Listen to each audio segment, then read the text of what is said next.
Hi, everyone, and thanks for joining us for a very special conversation. There has been big news in the cannabis space with Glasshouse brand now available to trade on Robinhood. It's a major step for the industry and a validation moment for investors who have believed in the long-term story. Today, we're very excited to be joined by Marc Cohodes, who has been deeply involved in pushing this milestone over the finish line. We're excited to spend some time with him talking about how it happened, what it means, answering some questions, and getting to it. Of course, if you've seen Marc on before, you know it'll be a fun one and insightful.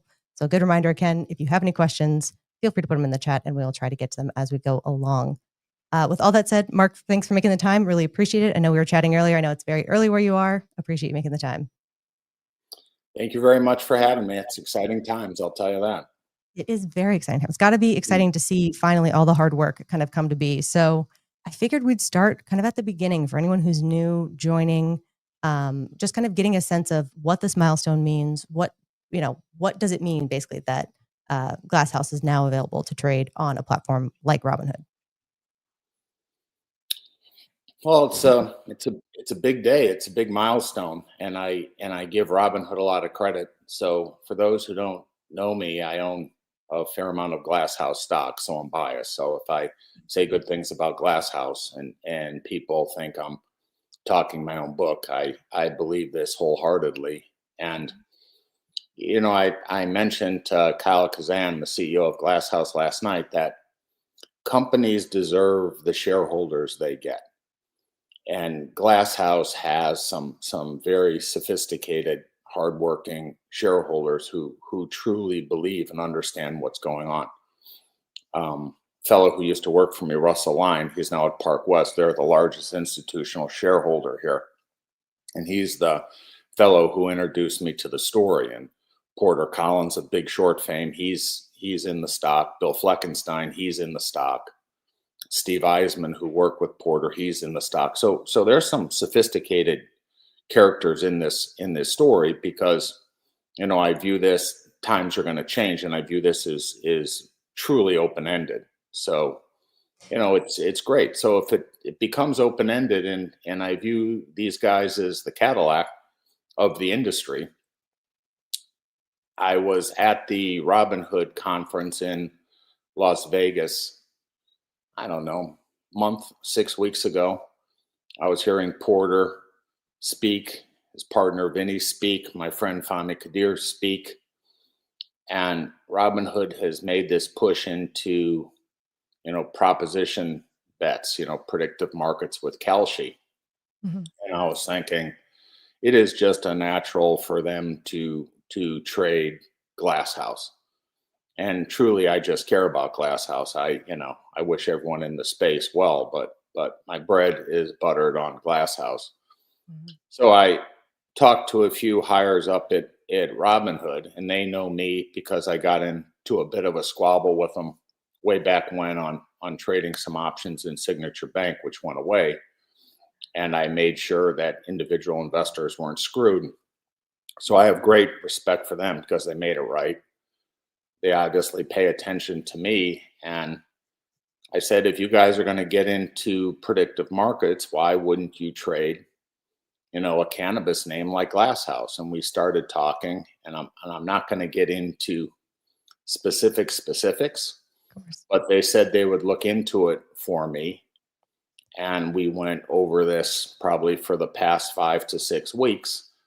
And yesterday they said they're going to turn Glasshouse on and trade it. So it began trading yesterday, and it's trading there today, and it's, we'll trade in the future.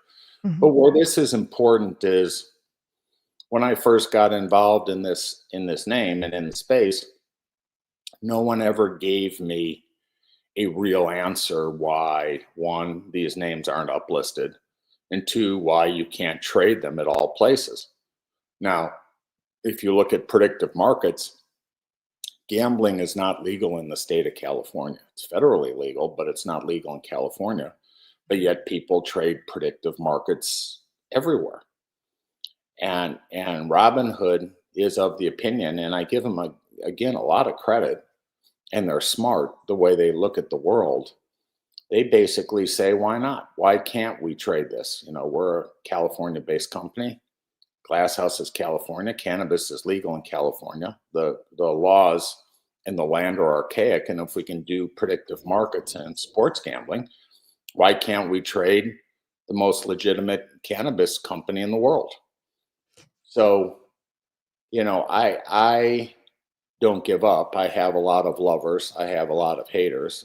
People Mhm. can like or not like my style. I don't really care, but I just don't stop. So, so hard work here paid off, and it's a big day. And I think people will look back 1, 3, 5 years from now as this is sort of the start of the tearing down the Berlin Wall. And I think things are going to change in the industry. I think things are going to change in the space. I think Trump will push to deschedule, not reschedule. Reschedule is fine, but it doesn't go all the way. And it's such, for lack of a better word, such a clusterfuck out there. Yeah. And this space, I call it the band of misfit toys. It needs to get rationalized and needs to get rationalized in a hurry, because you can't have prohibition on an $80 billion market. And that's hemp and cannabis put together. And there's a lot of squirrels who talk a lot but don't back anything up. But when I say something, I try to back it up. And this Robinhood thing is really the start of what I'm working on. The fact that you view it as a start is a huge thing, because I think on its own, you're right, it is a big domino to fall. I think there are a lot of incongruent elements of the market currently, just because we have that patchwork kind of legalization scheme, where again, some states allow it, federally it's not allowed. But again, if you're having this listing element, I think that's one more push, one more kind of strain on the fact that you can't have a weird system where it's kind of set up in the way that it is, and you do need to move towards a more regulated and organized system of treating it. So I think that's fantastic. Out of curiosity, just because I think you were talking about Robinhood more from like the predictive market element, in the framing of when you're talking with them, was it sort of around, this is sort of a bet on federal rescheduling or descheduling, so kind of putting it in that same vein? Or is it more just saying this is an American industry if you're allowing It's predictive it, markets, basically?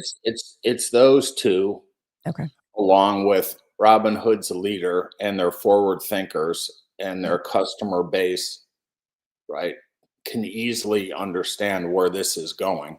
Hmm. And the more products they have to trade, I mean, they trade stocks, they now offer short sale on stocks, they trade options, they trade crypto, they're in predictive markets. So it's sort of, why not?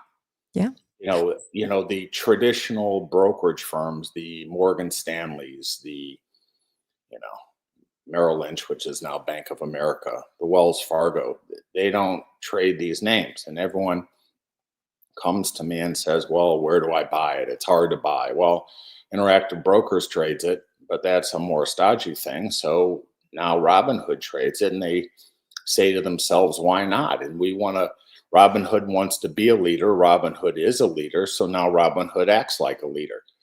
So when you're a leader, you sort of have to pave the way, and you take some element of risk to push the needle. And their stock's gone from Robinhood stock's gone from 6 to, call it, 140.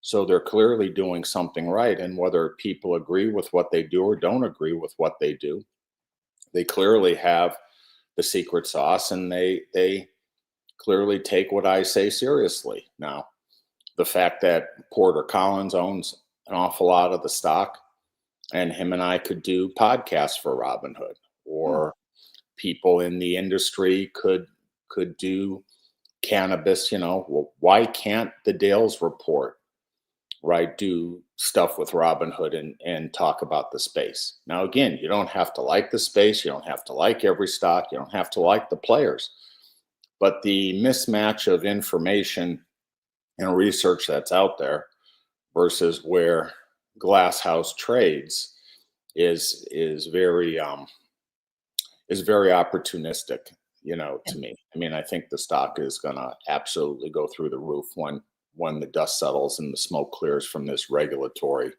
morass we're in. So we'll see. Yeah, that's fantastic. I do think, just again, from your kind of background of being, I think, more skeptical, more sort of not cautious, but I think a skeptic in some true way, being in on something, I think, is probably proof that you have done some solid due diligence in it. And I think, a good sign overall as well. On the Robinhood side, I do, think there is definitely room for more education in the space. Although I do think a lot of younger people who probably are more likely to be on Robinhood than Schwab or something like that. I hope that there is a better adoption or sense around the theme of cannabis. Not that there isn't more education to be done. Is there anything that stands out to you as, even in a younger cohort that might be more familiar with cannabis, something that they're still kind of missing in terms of the story, the theme, or Glasshouse specifically? Well, that's really a good question. I mean, if you look at the market today, and I try to stay away from as much noise as humanly possible. No, I'm Sure. not interested in the tariff and all this other stuff. Hmm. The market clearly is dominated today by crypto, rare earth metals, quantum computing, Mhm. AI, and various other speculative avenues. Mhm. Well, Glasshouse, for example, has more revenue than all these companies put together.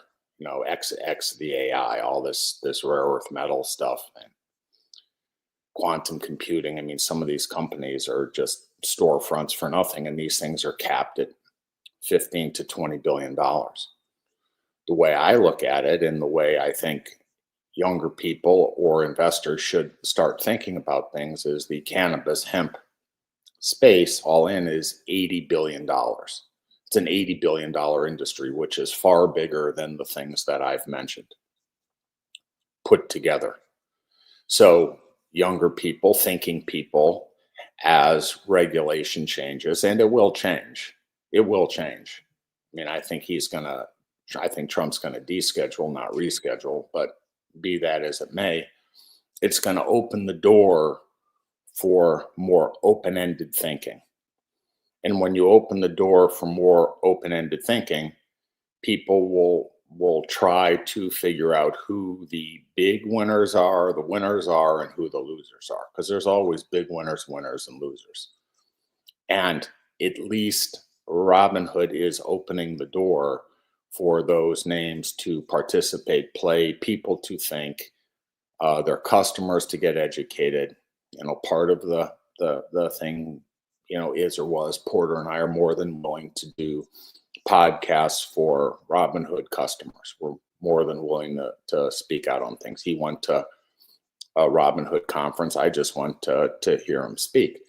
So I think the education comes with more people like myself speaking out or trying to help people, or just let people know how we think. You don't have to agree with me. You can disagree with me. You can do whatever you want. I don't really care. But if you put themes out there, people will say this could be a big deal.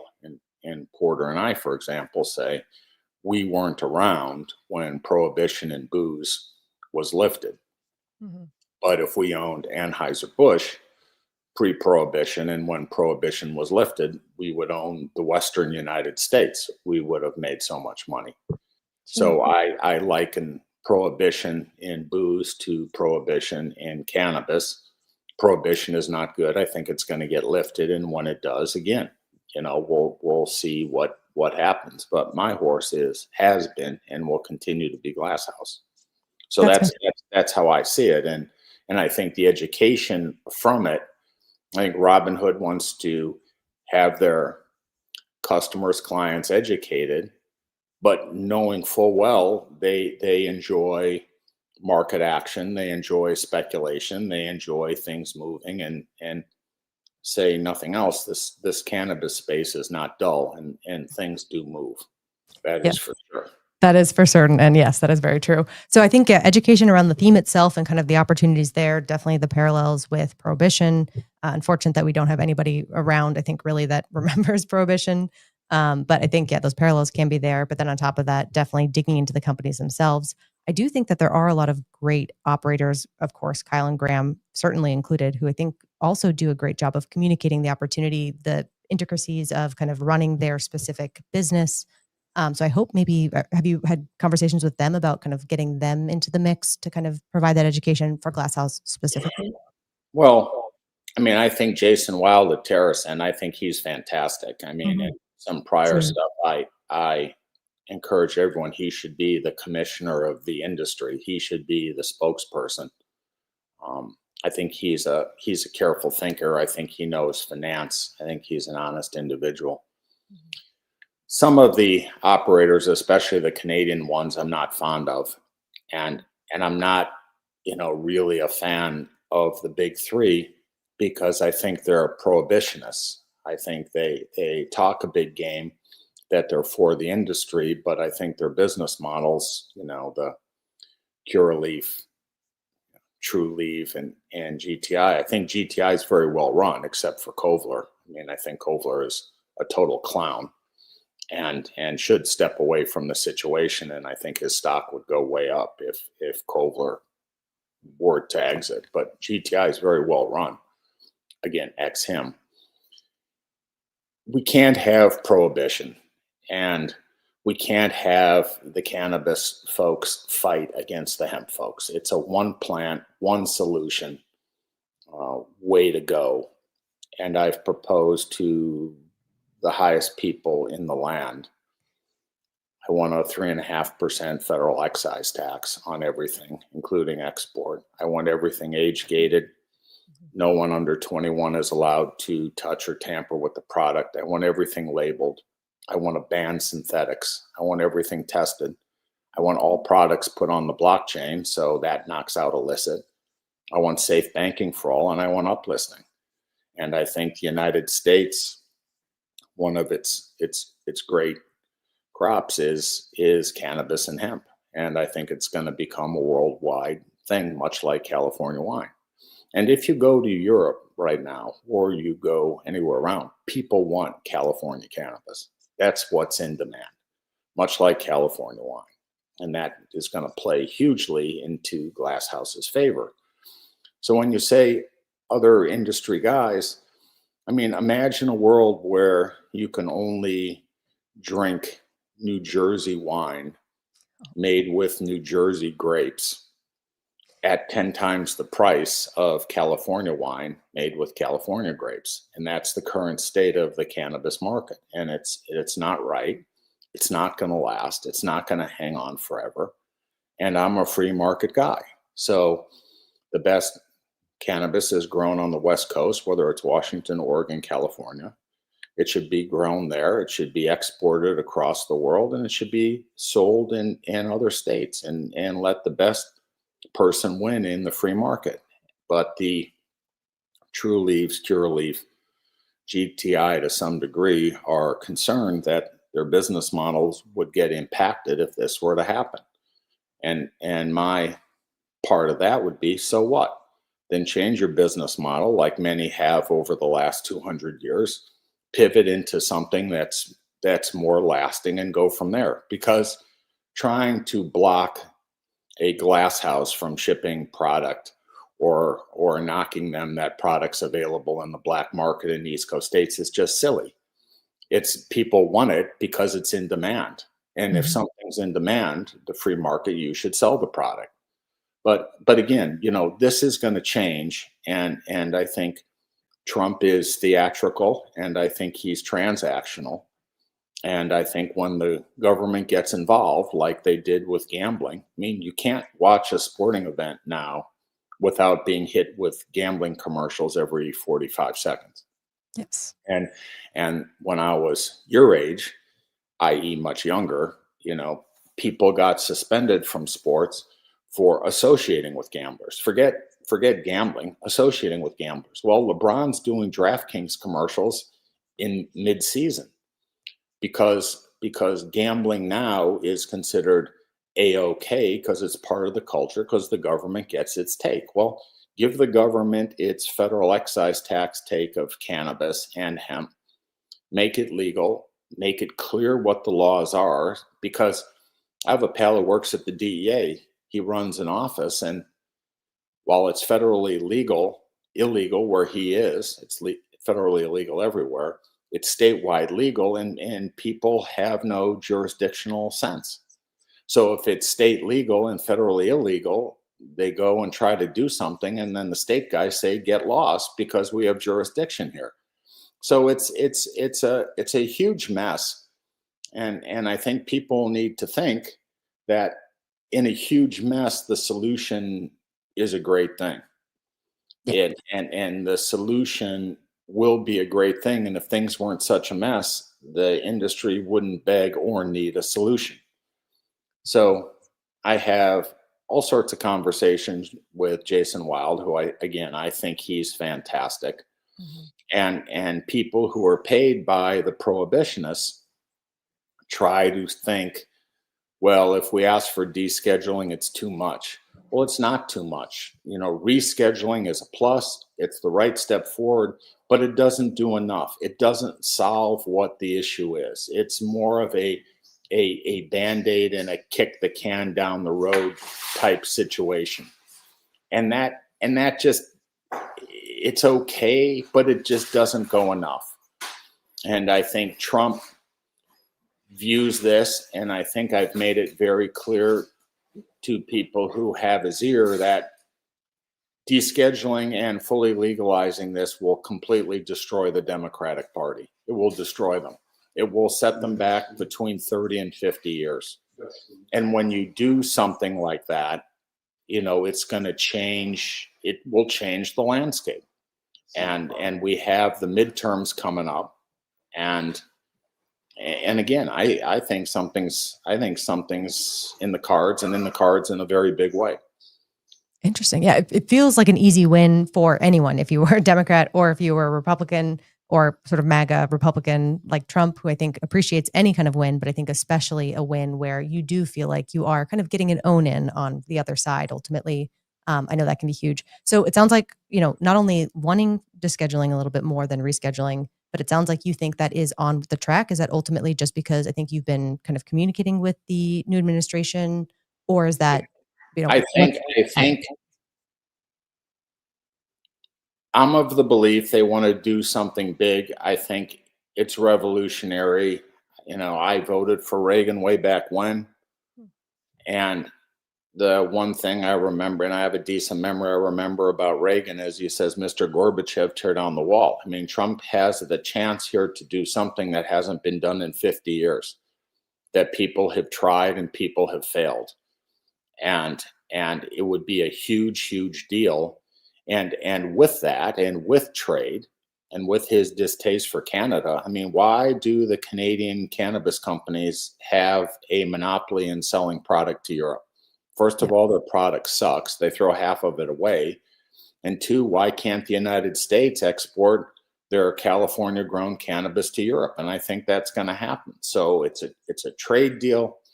It's a excise tax deal. It's the right thing. The laws are 50 years delayed. And you can't, again, in an $80 billion industry where illicit is probably 15 times that, he's clearly a border safety guy. He's bombing boats out of the Caribbean, who carry drugs. People hate cartels. To me, it's a check, check, check, check, check. And to tie it all back together, Robinhood's ahead of the curve. So if you take what I have to say, and again, take it at face value, but at a minimum, people should understand I'm a hard worker and I'm not afraid to mix it up or spend the effort. Something is going to happen. Something is going to change. It has to change. I mean, people want the change. And if people want the change and people are bitching, where can I buy the stock? You can, at a minimum, now you can buy Glass House on Robinhood. That's a So big, big deal. Again, thanks for all the work there. I'm seeing some questions come in. I want to see if I can throw some of these up as we're just going along. Let me see if I can pop these in. The first question I think is from Stevie, which is it true that Glass House is in a position to benefit tremendously if there's interstate commerce? Yes, that is true. yeah, I mean that's The deal. where you start to hit a grand slam. I Yeah. mean, just for example, with the numbers, just basic math, in their Q2, which was the quarter prior to the raid, they produced product at about $90 a pound. They sell it in California, which is their only market right now. That should change. at about 212 a pound. And that's their margin. There was a New York Times article out about how in demand California cannabis is in London. California cannabis in London in the black market goes for $560 an ounce. An ounce. Now, if you do the math on that, that's in excess of $9,000 a pound. So if Glass House is growing product at $100 a pound and black market in the UK is $9,000 a pound, there's an inordinate amount of margin. Now, if you listen to the Canadians, they're making 80% margin selling inferior product to Europe. So Glass House becomes a huge winner. I mean, I like the stock just in California, but they become a huge winner as you can sell product across the United States, whether it's hemp or cannabis, or to Europe. So anything outside of California for Glass House is a huge plus. Yeah, that sounds perfect. All right. Interesting question from Noah, which I think makes sense, which is, so what worries you from a federal perspective and from a cannabis industry perspective? What are sort of the unknowns or things that still stick with you? You know, the unknowns are what you see is what you get. I mean, they're not followed by Wall Street. We're just now having Glass House trade at Robinhood. These companies still aren't banked. They're still not officially uplisted. So, you know, worry really isn't in my bugaboo, because to me, what you see is what you get. I mean, Glass House was hit by ICE in what is a very political raid. They said it was going to affect them for 6 months. We're 3 months into the effect. So they have that on the other side, which is to me going to be huge. They're sort of ICE proof. I mean, I think they could roll out the red carpet for ICE at this point in time. No one else is so-called ICE proof. So, you know, luck favors the well prepared. And I think they have the right model. I think they have the right shareholder base. They have Robinhood behind them. They get me for the price of admission. They get Porter. And I think things are going to change. I mean, I've spoken with Treasury about various subject matters, and they want it to happen. So you know, the worry isn't my thing, but the draw out, you know, the longer, you know, things play out, you know, clearly something's happening, you know, pre-midterms. Midterms are a year away. So it's really, you know, people buying into the investment theme and being patient enough to see things through. I mean, if you believed in crypto after SBF got busted, you know, the sentiment was horrible. The action in crypto was horrible. But if you believed in it, you would have made generational money. So I believe in the space. I believe in what's going on. I believe in the industry, even though it's sort of the band of misfit toys. So worry is, you know, how long it takes. But to me, it is happening. So yeah.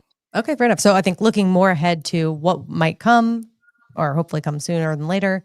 But the worries are sort of where we are now ultimately. So kind of, you know, being in the position we already are. So I mean, people hit me up and say they've been in this place since 2018 or something like that. And I basically say, I don't care. I mean, if you've been in this since 2018 and this is your theory, you know, you've been nothing short of wrong.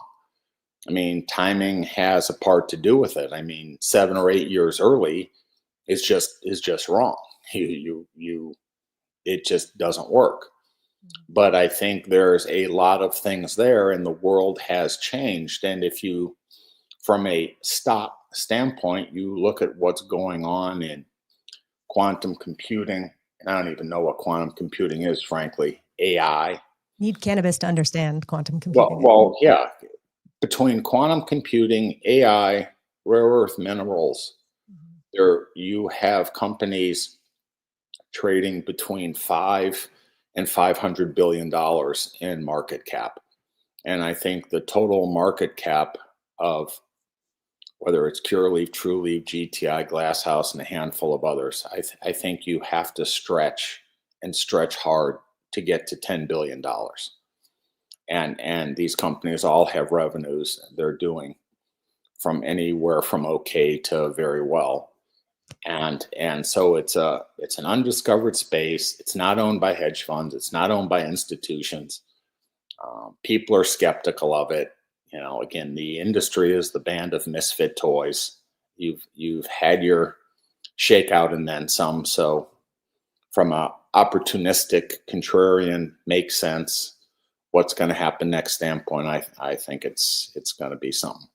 That's interesting. And again, I think interesting timing on opening it up on Robinhood to investors who likely, just because it has been difficult in the past to get access to stocks like Glass House, being able to jump in at this current period rather than in previous times and having to kind of weather through, like I have, I think some of the, downturns and things like that, I think is a great setup. So I think that's great on the timing on that front too. So thanks as well.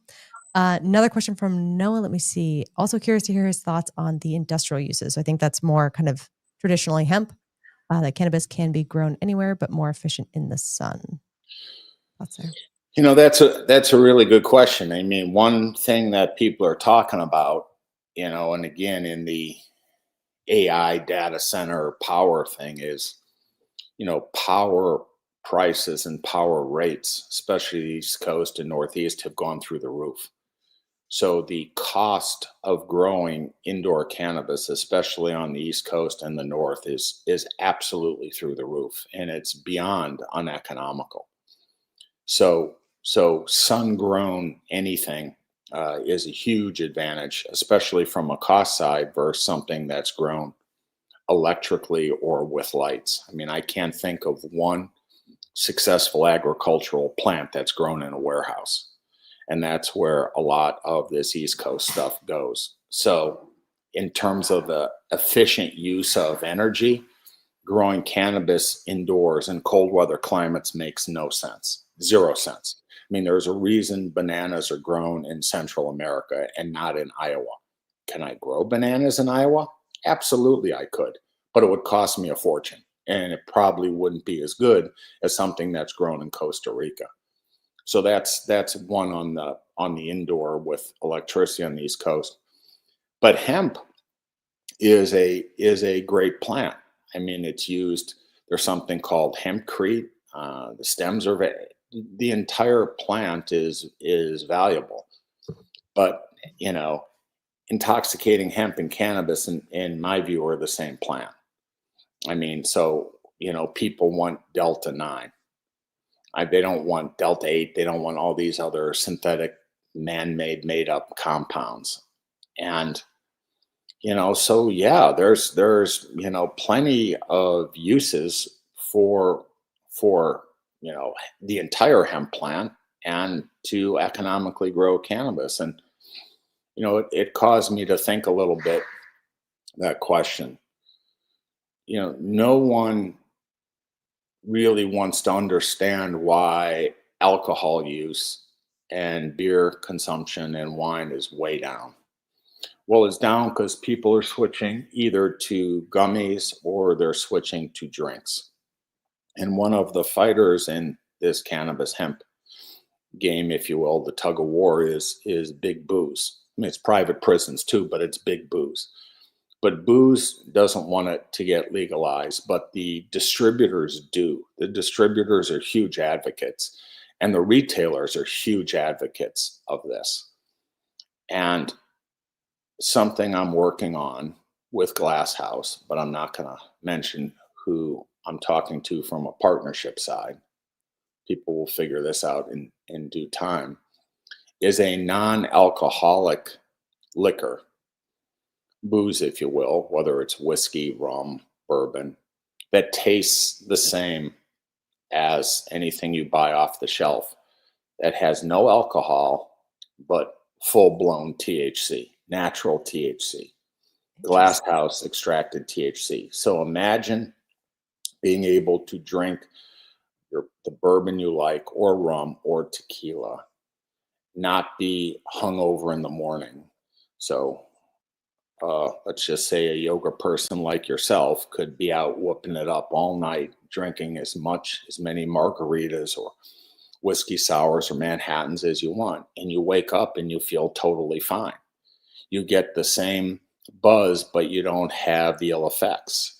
You don't have a hangover. You don't have you don't have anything of the byproduct of booze.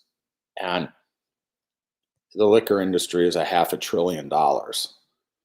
And people clearly like these THC based drinks, although some of them are not from natural substances. But if you can take natural THC extract and mix it in with liquor that tastes just like liquor with alcohol, I think that's beyond huge. Yeah, And that's not factored into anyone's thinking. It's in my thinking, but it's, most people are not mumbling this yet. no, I think that's a super interesting project. I think definitely trying to provide those inroads for people who traditionally have been drinking for a long time, or hitting the margaritas at night. I think it is an easy way to be familiar with something that you're using, but find those extra benefits. I think also fewer calories, I think, is a big thing for people who are focused on health. I know the headaches and avoiding that, big help, and not affecting sleep, big help. So super interesting, and we'll be curious to see how that develops. Seeing some questions. Let's see as they're going along. Oh, this is a tough one. I won't pin you down on this just because I think everyone, of course, wants to know timing. Do you have any sense of timing as we're going along? I won't pin you down to Veterans Day, of course, but I do think that's interesting. I think it all happens. I think it can all happen very quickly. I do think a decision has been made. I think that's the case. But whether it's trade, Mideast peace, the unfortunate passing tragedy with Charlie Kirk, there's been a lot going on. Mhm. And I am not in Trump's head. I have no say. I don't know. No one knows.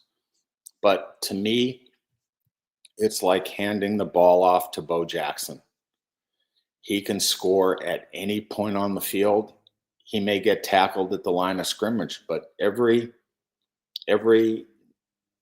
night I go to bed and every morning when my feet hit the ground, I think today could be the day. But I don't play options, or I'm not interested in timing. And when, people sort of need to understand that when you talk to very, very, very serious people about this, let's just say in the government, it's a real turnoff when you start talking about timing, right? They think you're trying to opportune them.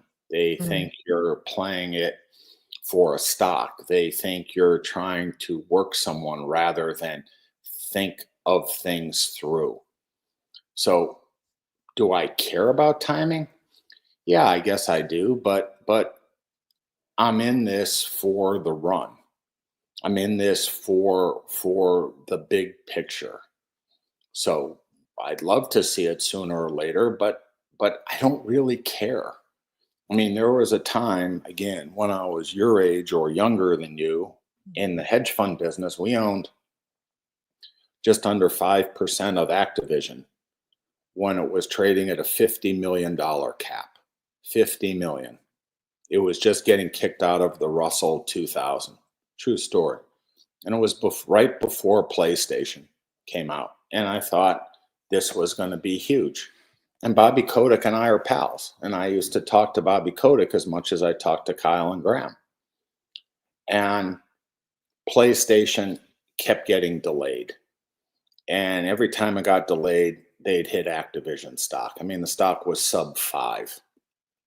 I mean, Microsoft bought them out at God knows what price. I mean, we ended up making 15 times our money, but I wish I still would have held it.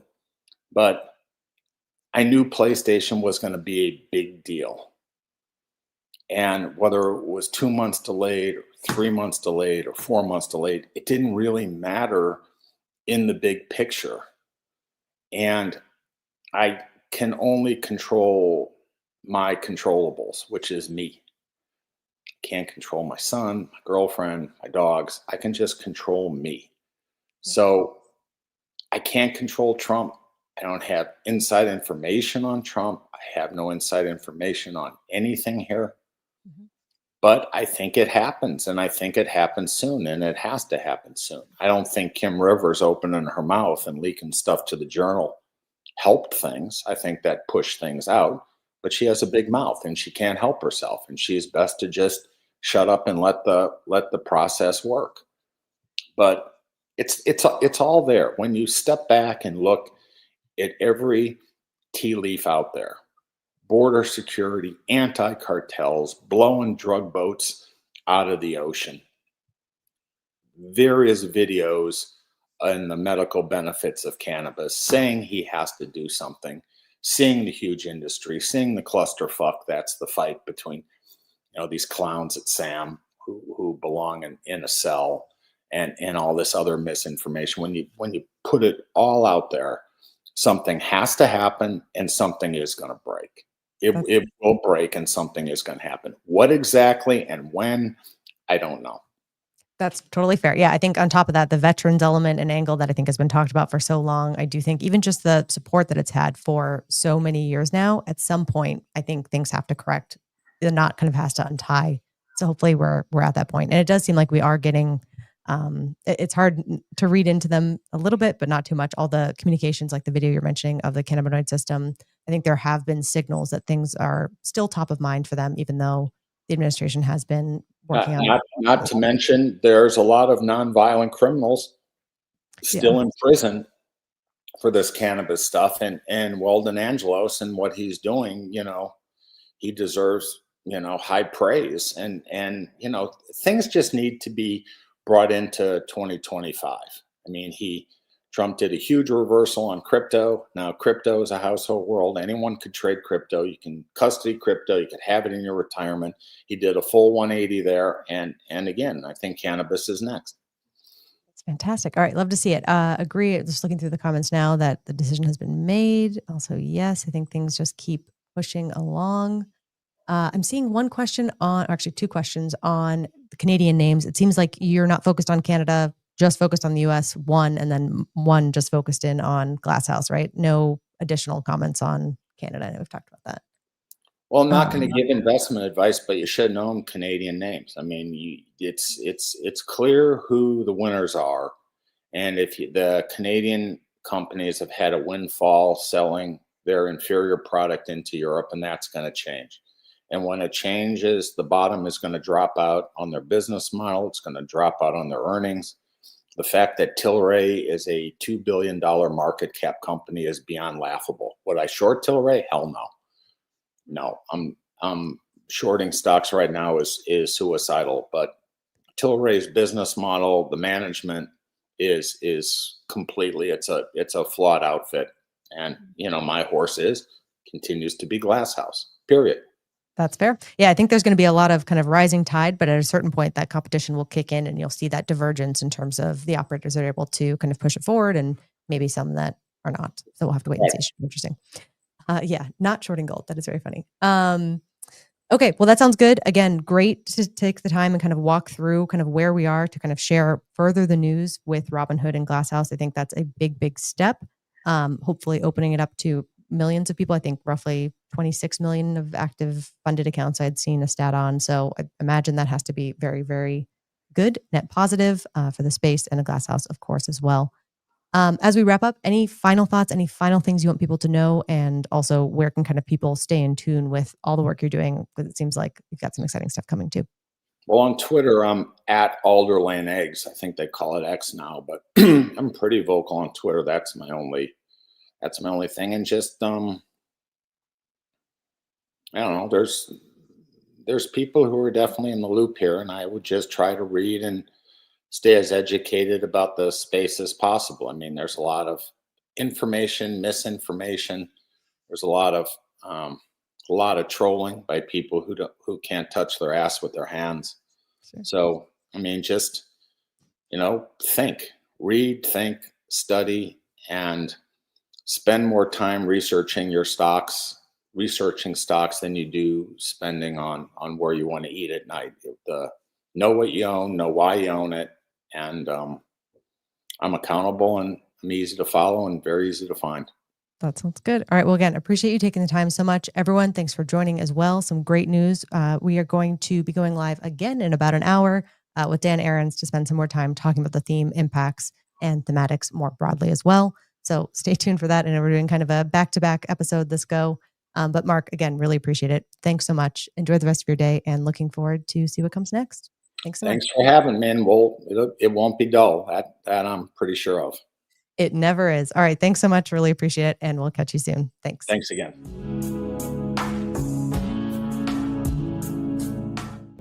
Before investing, carefully consider the investment objectives, risks, charges, and expenses found in the prospectus, available at advisorshares.com.